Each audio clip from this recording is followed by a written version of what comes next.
In this video, I'm going to share some information about Royal Caribbean cabin categories and how well they will work with a scooter or wheelchair.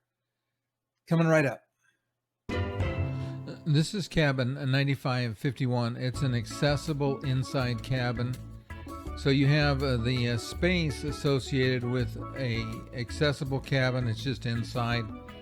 Plenty of room for a scooter and a wheelchair to be in the room, to be able to navigate around. As we look in the shower, you'll see that this has the roll-in shower, which is what you'd expect of an accessible room. Like I said, the one thing I would say about all of their accessible rooms is they work really well. One thing that I found different than my previous experience is that they have a lot of storage, more drawers and more shelves in the closet than I'm used to on other cruise lines. So we never even used all of our space.